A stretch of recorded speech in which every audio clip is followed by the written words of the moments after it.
Today's masterclass is a study of emotional and psychological resilience. It's from the writer, speaker and lecturer Yasmin Mogahed. She'll be talking about human resilience and the role that spirituality plays in keeping people mentally strong in difficult times such as the pandemic. Here she is with her masterclass. Assalamu alaikum, peace be upon you all. I am very, very thrilled to join you for this really, really crucial topic. And I think it's a topic that couldn't be more relevant. One of my favorite quotes, it's a quote of Albert Camus, and he says, "In the midst of hate, I found there was within me an invincible love. In the midst of tears, I found there was within me an invincible smile. In the midst of chaos, I found there was within me an invincible calm. I realized through it all that in the midst of winter, I found there was within me an invincible summer.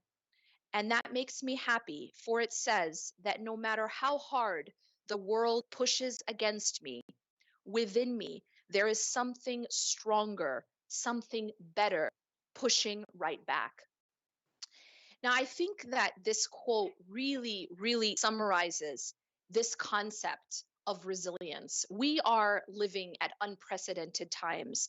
I think that this is one of those periods where I think globally we are really, really experiencing something altogether. Oftentimes you see that when trials, come and face various different nations, various different communities throughout time, a lot of times it's sort of isolated to one specific area or maybe just one specific community. But I think this is one of those really, really new experiences where we are actually, because we are so connected at this time as a world globally, this is a global, in a sense, it's a global trial.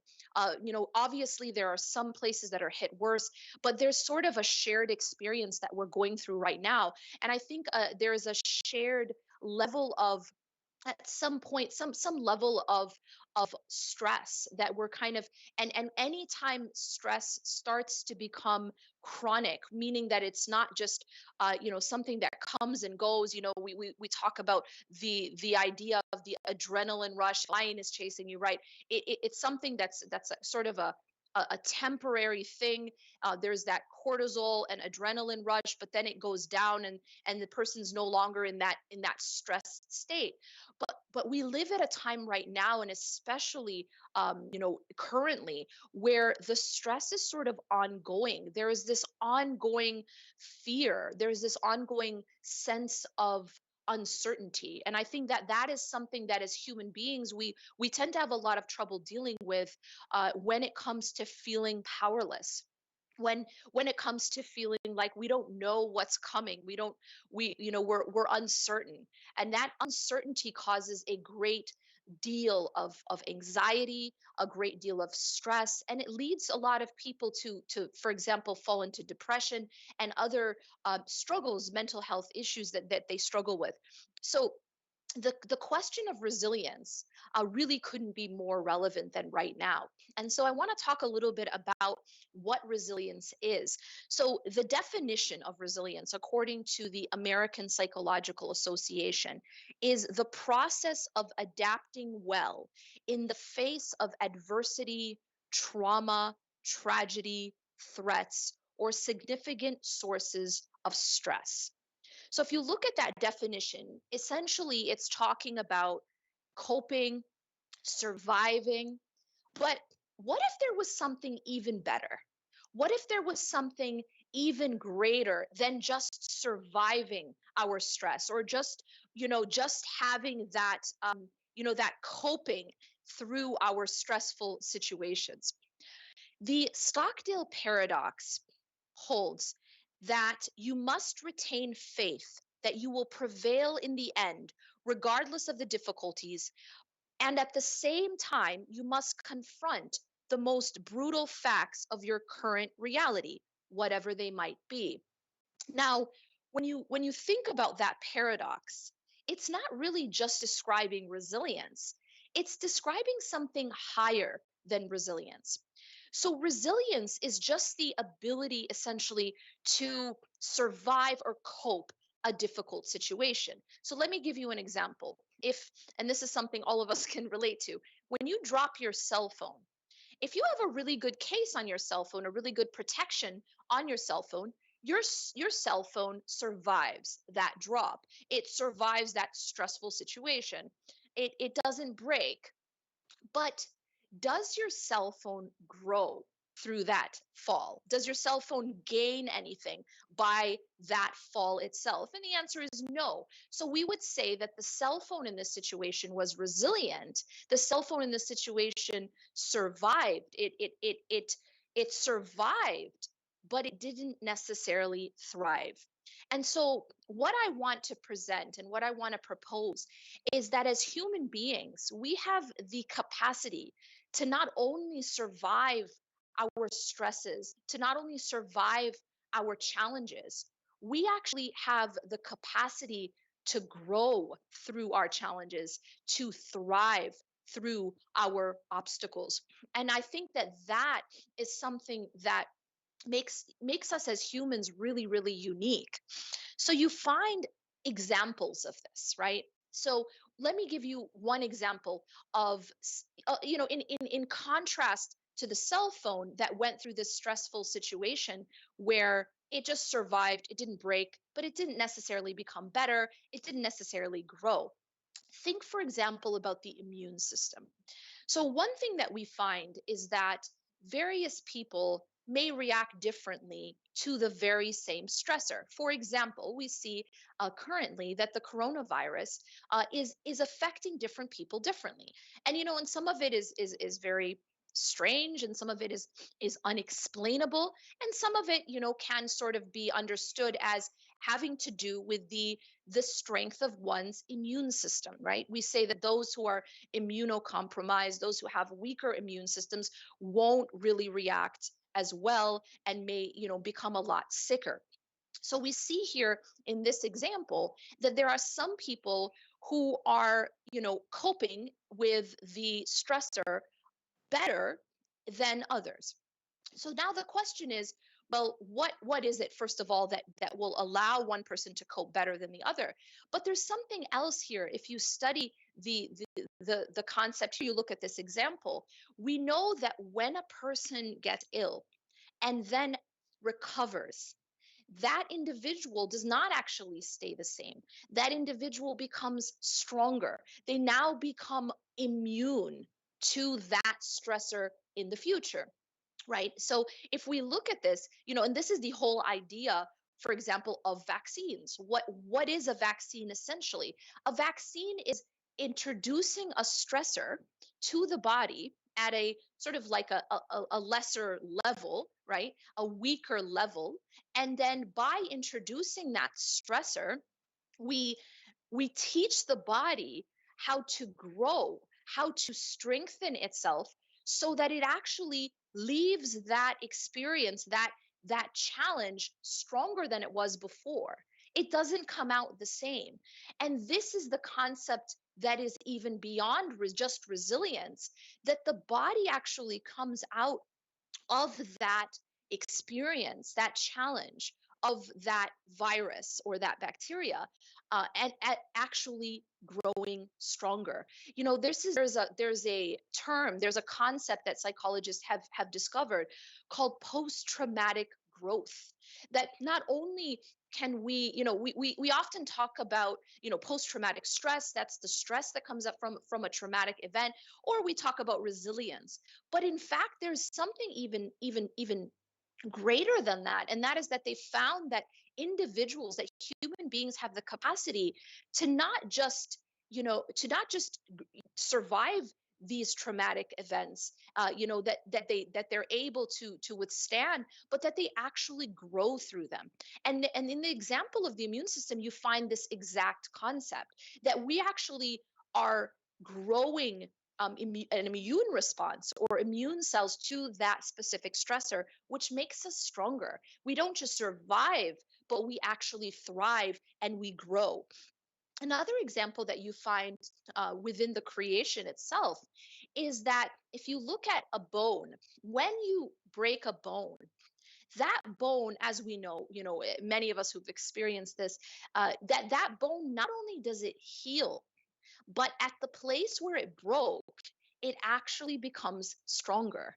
And again, these are examples in nature, examples in the creation, where we see that human beings have this amazing capacity that not only can we survive the fires and the storms of our lives, but we can actually become stronger through it. Now, the question then is how, right? How can we not only survive our difficulties but thrive within our difficulties?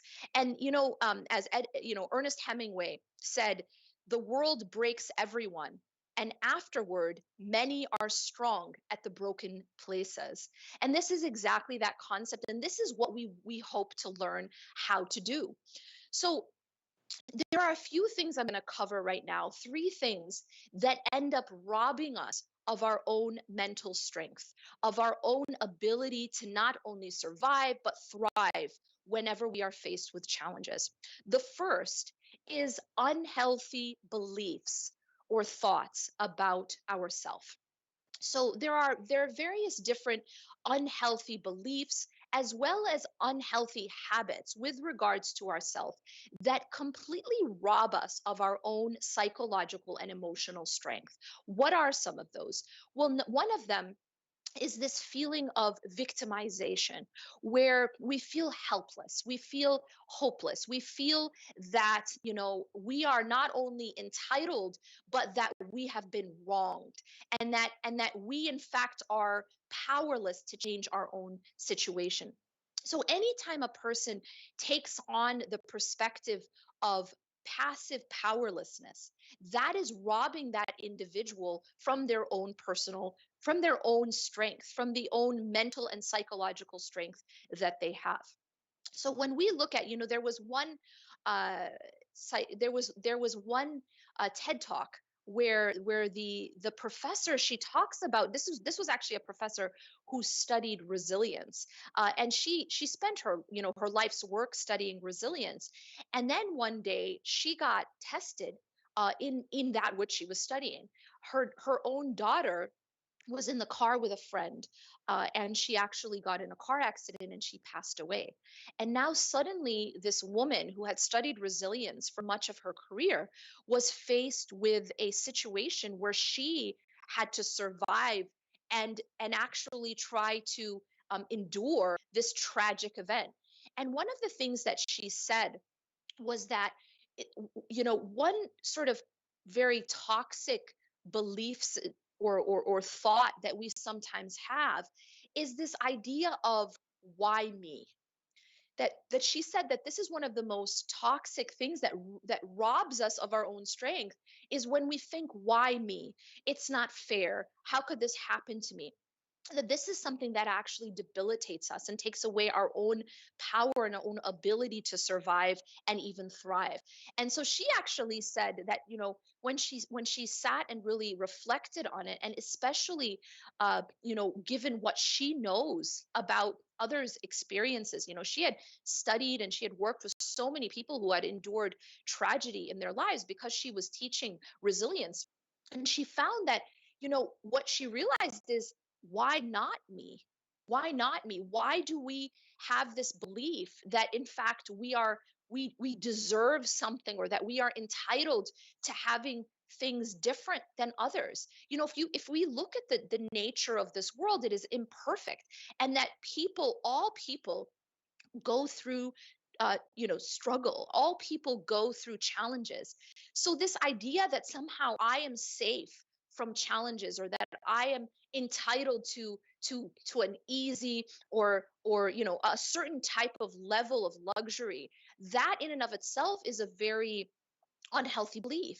That we shouldn't think that we are entitled. We shouldn't think that somehow we deserve, and then we sort of demand these things. And from a spiritual and religious perspective, we are told that everything that happens to the individual is something that has a greater wisdom by God, and that the reaction that we should have is not one of why me and how could this happen to me. And you find that from a psychological perspective, that's extremely harmful, and it actually rids you of your own psychological and mental strength.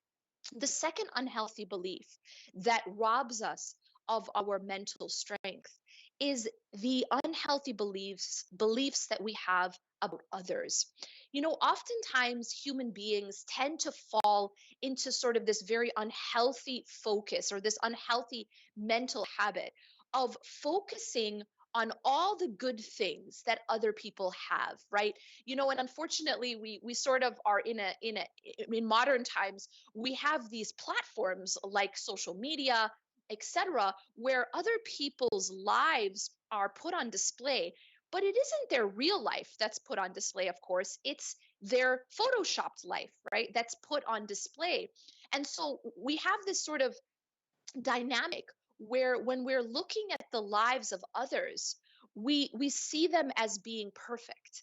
We see only what people want to put out there, which tends to be sort of this filtered version of their themselves, right? Their appearance, but also of their life, right? This filtered version of their relationships, this filtered version of their everyday life, to kind of make it appear a certain type of way.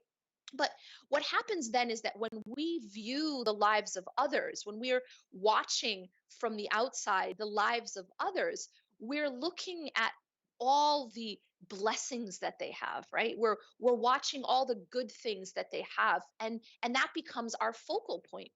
But then when we look at our own lives, we tend to focus on what's going wrong. We tend to go on, we tend to focus on what's missing.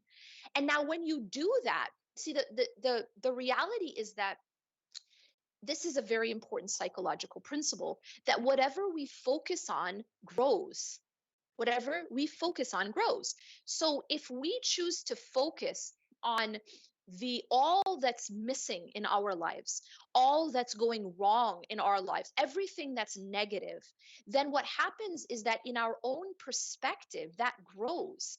The magnitude of the challenge, the magnitude of the problem, the magnitude of the obstacle actually grows in our own perspective. And so we actually feel that it is bigger and greater and more encompassing than in fact it really is. And that simply happens psychologically by focusing on it. So you have, this type of person, right, who's, I would say, I would call these problem solvers, right? This is a great thing to be a problem solver, right? But this is a double edged sword, which many people don't recognize sometimes. And that is that problem solvers tend to focus on what? That which they're trying to solve, which ends up being what? Problems, right? So people who have this sort of this propensity towards problem solving, unfortunately the other side of that coin is that they also tend to be problem focused in their lives. At any given point, there's always going to be something that isn't perfect. But if we choose to always focus on where the problem is, then those problems actually grow. And people who do that tend to struggle and suffer from more anxiety. And it's simply not because necessarily they're dealing with more problems than someone else, but it's that they're focusing on their problems. It all has to do with our focus. And so when we're focusing on problems, rather and what's missing, then what will happen is, as it grows in our own perspective, we start to feel debilitated. It starts to weigh us down because it looks bigger and bigger, right? The problem looks bigger, obstacle looks bigger, and the deficiency looks bigger. This is a really simple, straightforward example that I use in many of my seminars. And that is that there's like this meme, right? And it has two pictures. At the top, there's a picture of a little boy holding one single slice of cake. And this boy, as most children would be, is extremely overjoyed because he has a slice of cake. So he has this huge smile on his face, right? And then just below him is another boy, but he's holding an entire cake that's missing only one slice. So he's sad. And now in this example, you can ask yourself, what's first of all, who has more cake? Who actually has more objective blessings in this scenario? And the answer is the boy on the bottom who's actually sad. But why is he sad? And the reason is simple, because the boy on the top is focusing on what he has, and the boy on the bottom is focusing on what's missing. And so anytime we focus on what's missing, we will always feel deprived. And that deprivation actually grows. And this is where, and this is where the practice of gratitude comes in, and how it relates to how we view ourselves and how we view others.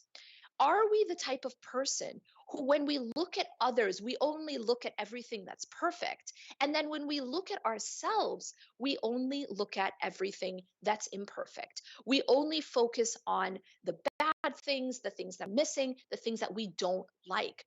If we have that mental habit, if we have that type of schema, and in the way that we view ourselves with relation to others, there are a few things that are always going to follow. Number one is envy. And envy is one of those things, both spiritually as well as psychologically, is absolutely debilitating. In fact, they found in studies that people who envy others, for example, on social media, and spend a lot of time focusing on the filtered sort of picture that people put on social media, they tend to become more envious, and that envy actually leads to depression and anxiety. And so the envy itself, we're told spiritually that envy is like fire that burns wood. It's something that burns us internally, and it is extremely unhealthy. But envy is born out of this lopsided psychological focus. When I focus on the blessings of others, but only the challenges of myself, or the difficulties and the problems within my own life, I will naturally end up feeling envious, because I'll feel like, well, why me? It's unfair. Everyone else seems to be having a perfect life and a perfect relationship, but why not me? And so you see here that the focus is essential.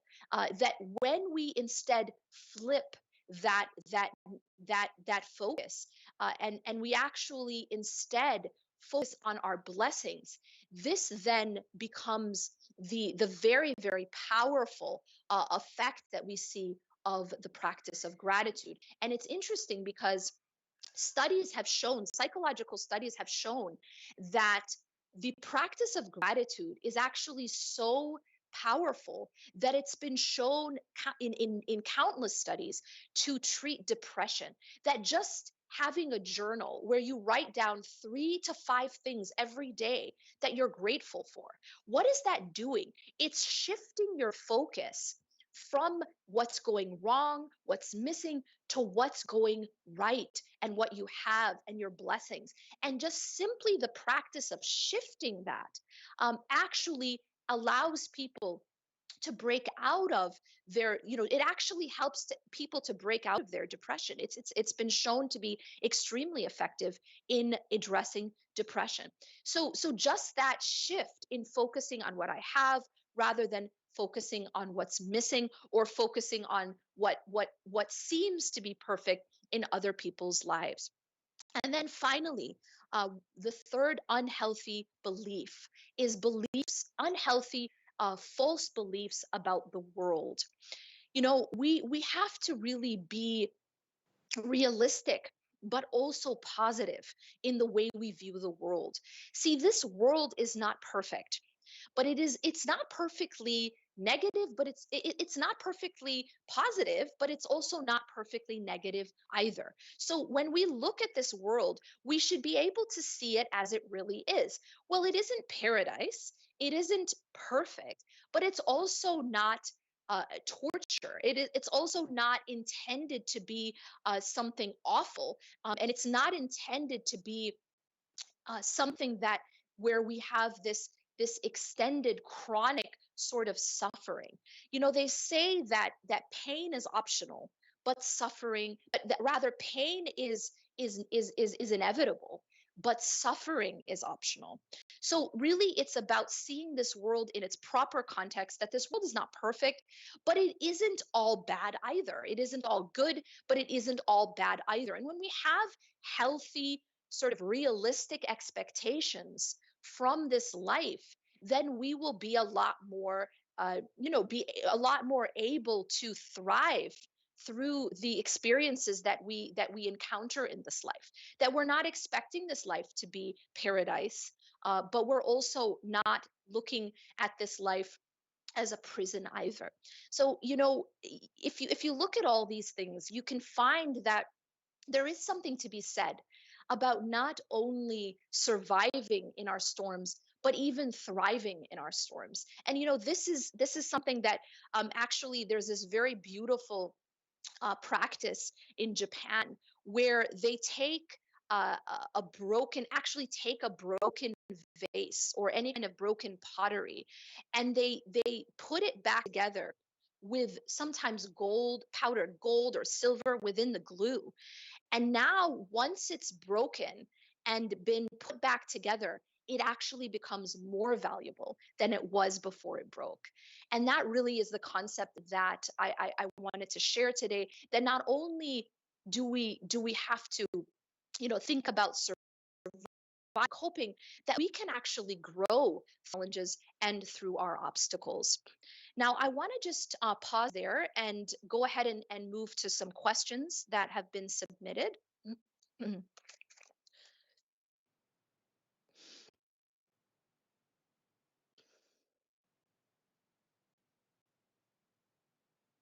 Yes. So one person asks, can we address this post traumatic growth and thriving through difficulties as emotional and psychological anti fragility? And absolutely. And that's exactly the concept that I was referring to. In fact, this was something that Nassim Nicholas Taleb talked about in his book, Anti Fragile: Things That Gain from Disorder.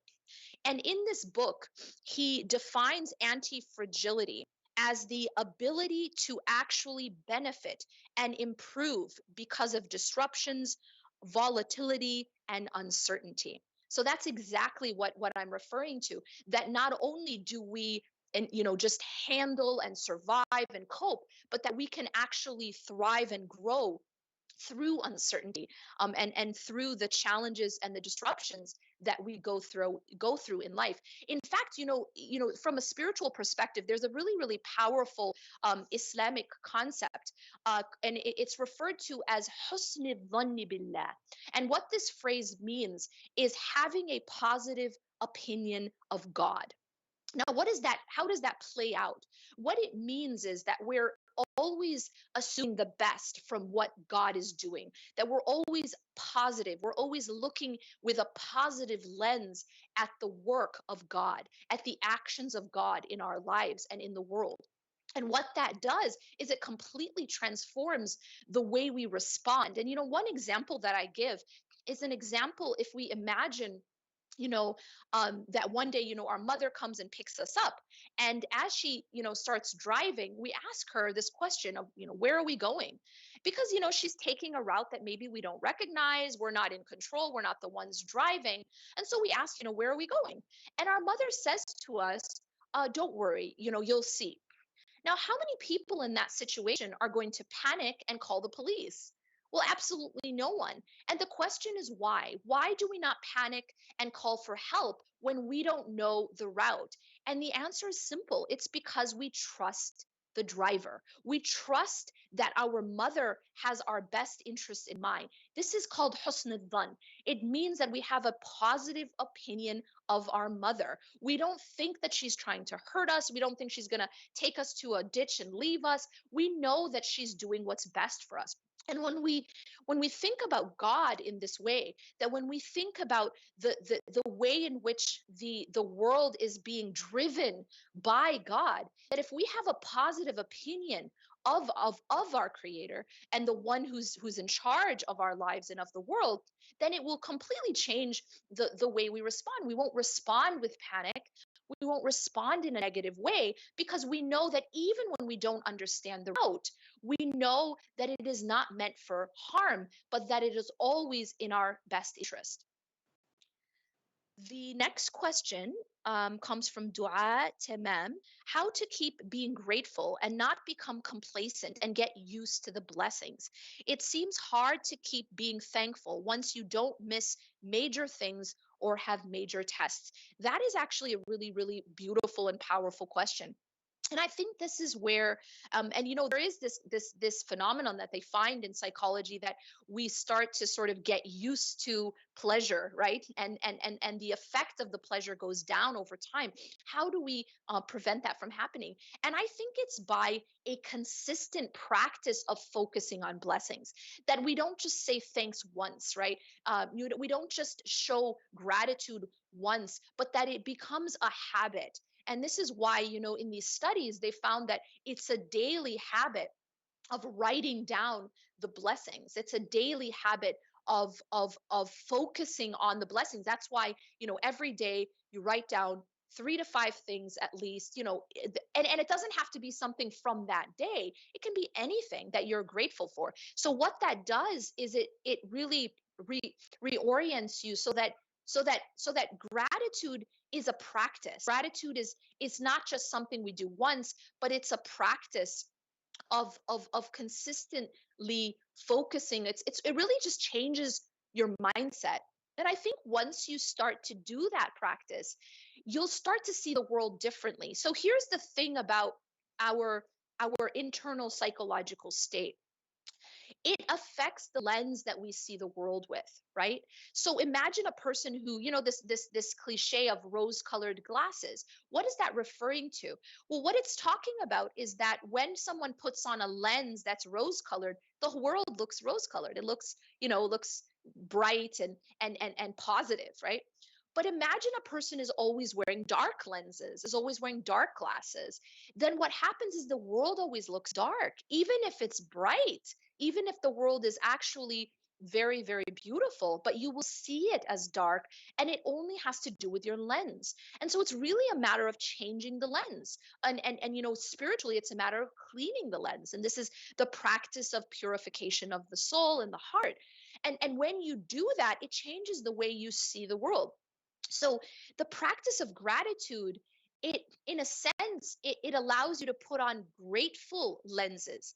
So instead of ungrateful lenses, you put on grateful lenses. It changes the way you view the world, where now your radar or your focus is looking for good things. You're looking for the blessings. You're not looking for the bad things. You're not looking for the negativity or the deficiencies. Your lens is different. And so I think that really has a really powerful impact, where it just impacts actually how you process the world that you see. One other thing that's very important is that our attributional styles have a huge impact on our mental health. And there was a lot of studies that were done by Abramson and others that found that when you have a negative attributional style, you will tend to have more depressive symptoms versus a positive attributional style.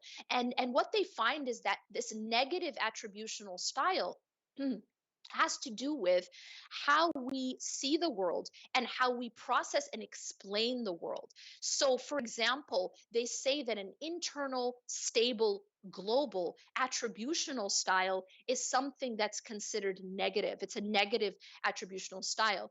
And just to kind of summarize what that is, it means that when something bad happens, that individual with this attribution, this negative attributional style, will tend to internalize the blame of that bad thing that happened. So internal. So they take in the blame, they internalize the bad thing that happened rather than having an external sort of attribution to that negative experience, they internalize it. The second is stable. People with a negative attributional style, when something bad happens, they view it as stable, meaning that it will always be bad. If something is challenging now, they view it as being stable, that it won't change, that it won't get better. So this individual will see things in negative, with their negative lens, is that they view this to be a stable negative experience, that it will always be bad and it will not ever improve. And then finally, global, that when something bad or difficult happens in one element of their life, they will assume, or the way that they see it through their lens is that everything is bad, right? I'm not just having a difficulty in one element of my life, but the whole world is bad, right? They globalize that negativity. And so that's the global, internal, stable, global. And this attributional style is linked to depressive symptoms, that these people will be more likely to fall into depression. And it has to do with the way they view the world, with the type of lens that they have, and the way they explain and understand and process the world. The next question is, are you going to present a specific study about the connection between emotional resilience and spirituality? Well, there are various studies about this, and obviously, being short on time. But one of the things that we have found, and these are studies that I touched upon briefly, is the link between gratitude and and mental health. That how powerful gratitude is with regards to treating depression. And this is a concept that we have spiritually. I'll just give you one example here. There's, for example, Islamically, there's a passage in the Quran in which God says, "وَإِذْ تَأَذَّنَ رَبُّكُمْ لَإِن شَكَرْتُمْ لَأَزِيدَنَّكُمْ." That if you are grateful, if you are thankful, I will increase you. And so here you see this link between gratitude and abundance. You see this link that when you are grateful, I will increase you. And you find that this is the case even with human beings. If you want a behavior in another person to continue or to increase, do you show ingratitude or gratitude for whatever you've seen so far? And the answer is, the more you show gratitude, the more you are grateful towards that individual, what they already are doing. And this is applicable with our spouses, this is applicable with our children, with our colleagues, that when you're already grateful for what that individual is already doing for you, what do in return? They increase in what they're doing. It motivates people to give more, and to sustain what it is that they're giving. And so you see this connection, in a relational way, and you also see it from a psychological perspective, where it's very, very powerful in terms of treating depression. And you also see it from a spiritual perspective, as I mentioned in the verse from the Quran. So someone asks for a reference for the quote at the beginning.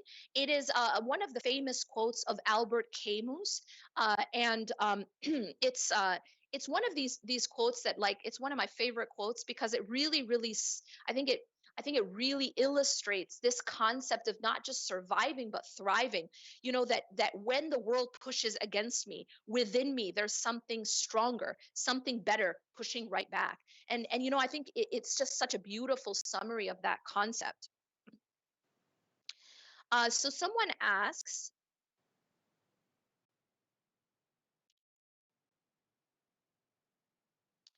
especially due to the popularity of social media, it is not uncommon to hear that we are entitled to our anger because it is motivated by our desire to be treated rightly. What is your opinion on the matter? And how can we deal with this feeling in a way that can help us to grow? I think that's a really, really deep question and a powerful question. And I'll say this, kind of to wrap up. what we believe, both psychologically and spiritually, is that emotions have a purpose. One of the most dangerous concepts that I think we have in our modern day times is that we're only ever supposed to feel our positive emotions. And there's kind of this idea that anytime there's a negative emotion, we got to get rid of it immediately, right? Anytime there's anything that doesn't make us feel good, we want to numb it. We want to make it just go away, right? Feelings of sadness, feelings of anger, feelings of fear. In fact, these emotions have a purpose, and we believe, religiously, that they were created by God for a purpose. And in fact, they serve a psychological and emotional and spiritual purpose. So the question now becomes, when do those negative emotions become a mental health issue? And the answer is that sadness in and of itself is part of being human, that fear in and of itself is part of the human experience, that anger in and of itself is part of the human experience. The problem is when these emotions take over. The problem is when these emotions are not within our own control, but that they actually control us. And in terms of, when we look at what could possibly be the purpose of these emotions, right? Well, the purpose of emotion is that they are actually messengers for us. So for example, when we feel fear, when we feel sadness, those are actually alarm bells telling us that there's something that needs to change. For example, if someone is in an abusive relationship, they're going to feel naturally sadness and fear. That sadness and fear, in and of itself, is actually a protective measure because it's an indication that there's something wrong and something needs to be addressed. It is only when we ignore that messenger, when we ignore those alarm bells, that we end up falling into suffering, right? Because the fear itself, the sadness itself, may even the depression itself, is because there's something in our life that needs to be addressed. Perhaps there's a wound, an emotional wound that needs to be healed. Perhaps there's a situational, dynamic that isn't healthy that needs to be changed. And so that emotion is actually coming as an alarm to tell us there's a problem. It's like a smoke alarm in the house. The purpose of it is to tell you there's a problem in the home, figure it out before your house burns down, right? But some of us, instead of addressing the problem, we just take out the batteries because we don't want to hear the alarm, right? The alarm is annoying, and it's meant to be annoying, but it's supposed to protect us. And so when we're not taking the message from our emotions, which is a protective measure, and instead just trying to numb it, and this is like taking out the battery, then what happens is the fire grows and we end up destroying our home.